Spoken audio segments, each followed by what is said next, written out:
هاي، ازيكم يا حلوين؟ عاملين ايه؟ وحشتوني قوي قوي. رجعت لكم دلوقتي من اوضه الليفينج. اخيرا دخلنا اوضه الليفينج عشان عايزه اقول لكم بقالها ايام ما تروقتش. انا بروقها يعني ترويق بسيط كده كل يوم، بس عايزه اقول لكم يعني بديل السجاد متبهدل خالص.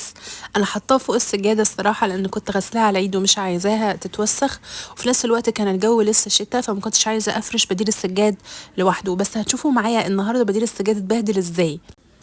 النهارده هوريكم انا بغسل بديل السجاد ازاي بطريقه سهله جدا جدا فوق فوق ما تتصوروا، وبيطلع يعني زي الفل بجد. انا مش محتاجه يعني ان انا اغسله او اوديه مغسله او اعمل اي مجهود خالص. هوريكم، تابعوا معايا الفيديو عشان تشوفوا انا غسلته ازاي. بصوا، انا هنا كنت بوريكم هو متوسخ قد ايه بجد. يعني الالوان الفاتحه كارثه. انا يعني بنصحكم بالذات في اماكن زي الليفينج بلاش بجد، عشان احنا اصلا بناكل في الليفينج. عايزه اقول لكم احنا ما بناكلش على السفره تقريبا، فكل حاجه في الليفينج فما ما ينفعش يعني بجد ما ينفعش. بس هو بيبقى شكله حلو فبتبقى اغراءات يعني. عايزه اقول لكم الشباك عندي بيتطرب. حكيت لكم انا يعني ما شاء الله الشقه عندي كلها على الشارع، فكميه تراب بتدخل فظيعه، الشبابيك وجوه وكل حاجه. هنا رتبنا بقى الكنبه ورجعنا كل حاجه كده زي ما كانت، ونكنس برضو الارض. يعني انا بكنس والله ممكن في اليوم مرتين وده مش كفايه برضو. عندي الزرعه دي محتاجه تتلمع برضو عشان التراب. يعني هو البيت محتاج واحده ماسكه الفوطه وتلف فيه تلمع كده، تلمع 24 ساعه عشان يبقى كويس بجد. عايزه اقول لكم انا مبسوطه قوي قوي بالتفاعل على الفيديو الاخير. انا ما توقعتش ان انتوا تكونوا حابين الروتينات بالشكل ده. انا كنت عملت فيديو على فكره من غير صوت وكان كده يعني فيديو ريلاكسنج كده وجميل، بس حسيت انه التفاعل عليه مش قد كده. فانا محتاجه منكم تنزلوا زي الشاطرين. اولا تعملوا سبسكرايب عشان المشاهدات اكتر من السبسكرايب بكتير، تمام؟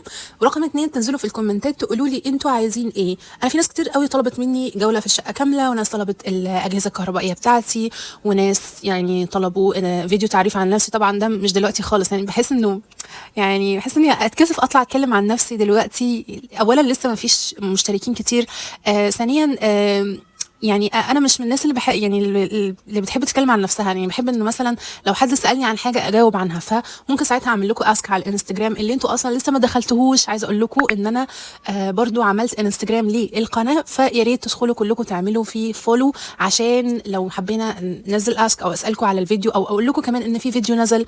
فيا ريت كده تخليكم معايا، تمام؟ عشان احنا لسه بادئين ويعني بس انا والله عندي افكار كتير جدا ليكم بجد. انا عندي حاجات ان شاء الله هتبسطكم. بصوا، هنا كنت بوريكم اعمالي الفنيه يعني عايزه اقول لكم يعني قبل الجواز ايام الروقان وكده كنت بحب ارسم كتير قوي. بحب ارسم بالالوان المائيه والالوان الزيتيه، يعني كان الواحد رايق بصراحه.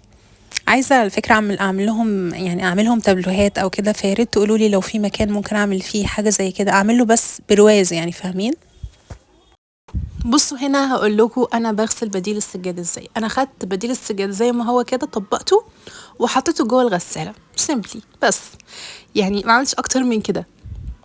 عايزه اقول لكم بيطلع زي الفل. واللي يقول لي بيتبهدل من الغساله، لا، لو انت شاريه بديل السجاد نوع كويس مش هيتبهدل صدقوني، وهيطلع زي الفل. اصلا يعني اصل احنا شارين بديل السجاد ليه؟ عشان نفرهد نفسنا ونغسله؟ طب ما كنا نخلي السجاد ونغسله كل شويه عادي. هنا دخلنا المطبخ. معلش فاجئتكم بدخولة المطبخ دي بس انا دخلت المطبخ عشان اعمل الغدا. الغدا النهارده اكلتنا المفضله، يعني اكلتي المفضله انا بحبها قوي بصراحه، وهي المكرونه بشاميل. تمام.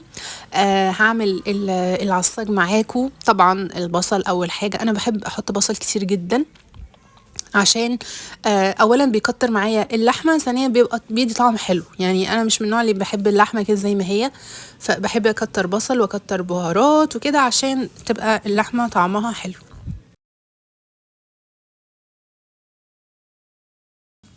عايزه اقول لكم انا من الناس اللي مشهوره في العيله بالمكرونه بشاميل. يعني هي المكرونه بشاميل في كل عيله في حد كده بيعرف يعملها كويس. في عيلتنا هي انا، تمام؟ فان شاء الله لو عملتوا الطريقه زي ما انا بعملها دلوقتي بجد هتعجبكم قوي قوي قوي بصراحه. هي ما فيهاش اختراع، يعني المكرونه بشاميل مكرونه بشاميل يعني هي بتبقى حلوه اصلا. يعني عارفين من الاكلات كده اللي هي على طول حلوه، يعني اللي هو مفيش حد يختلف عليها.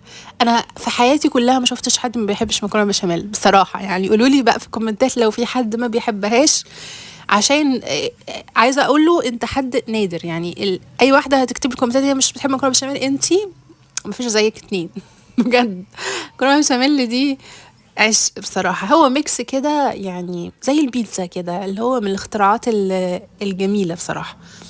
هنا عملنا العصاج زي ما انتم شايفين. انا بحط اللحمه الاول تاخد صدمه كده على النار تمام، وبعدين احط عليها البصل. بصوا انا في العاده بعمل البشاميل بدقيق، يعني بحط زبده وبحط عليها دقيق وكده، البشاميل العادي بتاعنا، وبحط كمان خلطه الماجي بتاعت طعم الجبنه تمام. بس يعني اتفاجئت ان انا ما عنديش يعني يعني ما عنديش اصلا دقيق، فحطيت الخلطه بس. كان عندي كيسين فتحاهم، فتحه ده شويه فتحه ده شويه، معرفش ليه، ففضيت الاتنين تمام. وحطيت لبن بس. وعايزه اقول لكم طلعت حلوه جدا، يعني حلوه جميله. بس انا في العاده عشان ما هدرش جامد في الخلطه دي بتاعت ماجي، فبدل ما احط كيس كامل كنت بحط تلت كيس، وبعمل بشاميل عادي بالدقيق عادي يعني، فاهمين؟ يعني بيبقى فيه نفس طعم الجبنه هي فاهمين؟ فالكيس ممكن يكمل معايا مثلا 3 مرات او حاجه. في ناس ما بتحبش تحط صلصه، انا بحب احط صلصه على العصاج بتاع اللحمه، بحس ان هو يعني لونه بيبقى حلو في المكرونه، يعني مش عارفه، يعني مش فكره طعم قد ما هي فكره لون اكتر، فاهمين؟ هنا حطيت كمان الميه تغلي على النار اللي انا هسلق فيها المكرونه. بصوا انا بستخدم اكبر قالب بايركس عندي، واكبر قالب بايركس بياخد حوالي 400 جرام مكرونه. فانا ساعات بكون مثلا جايبه يعني كيس مكرونه اللي هو كيلو. عايزه اقول لكم طبعا يعني جربت كتير جدا اعمل بالنظر كده، اللي هو احط مكرونه وخلاص، ساعات بتطلع كتير وساعات بتطلع قليله، فبقيت بوزنها بقى خلاص بعد كده. بالنسبه لي البهارات اللي انا حطيتها على لحمه العصاج، حطيت ملح وفلفل اسمر، وحطيت 7 بهارات، وحطيت بابريكا، وحطيت شطه وتوم باودر. اوكي.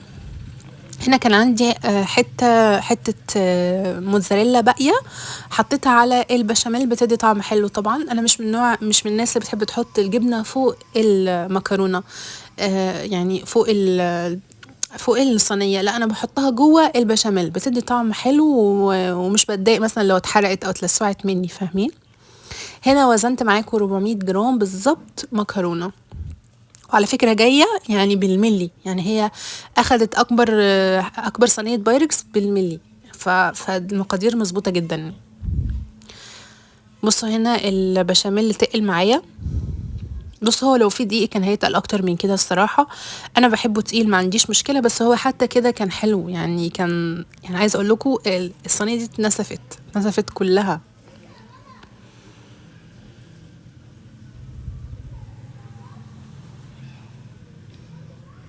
بص أنا بحط شوية بشاميل تحت الأول كده، وبعدين بحط عليه المكرونة يعني. الأول خالص كنت زمان يعني كنت بحط البشاميل على المكرونة وكده، بس لقيت كده أريح الصراحة.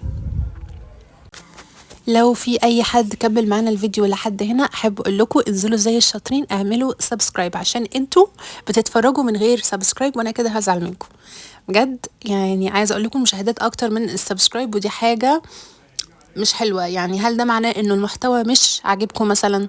مش عارفة، بس عامة اي حد بيتفرج لحد هنا انزل اعمل سبسكرايب يلا على طول، ولايك وكومنت لو انتوا حابين يعني. بالنسبة اللي في ناس سألتني على بديل الرخام اللي هو انا عاملاه في المطبخ، اللي هو لونه ماربل ده. ايوه ده بديل رخام، وعايزة اقول لكم ان هو احسن اختراع بجد، حلو قوي قوي قوي. انا نسيت اتكلم عنه في فيديو بتاع جولة في مطبخي، بس هو فعلا يعني من الحاجات العظيمة. عايزه اقول لكم انا اصلا كنت ناوية اعمل بديل الرخام على قد الحتة اللي فيها رخامة بس، لكن هو زاد مننا فاحنا عملناه في المطبخ كله، وعملي جدا جدا جدا. اولا يعني بدعكه عادي، بيتنضف بيتلمع بسهولة، يعني ما فيهوش أي مشاكل، وأرخص من السيراميك طبعا، أرخص من السيراميك، وأكيد أرخص من الرخام لو كان رخام بجد.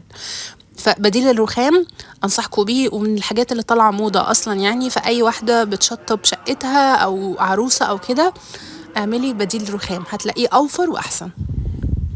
حطينا هنا الصينية في الفرن، ودلوقتي هنشوفها معاكم لما تطلع. هي خلاص كده شبه استوت.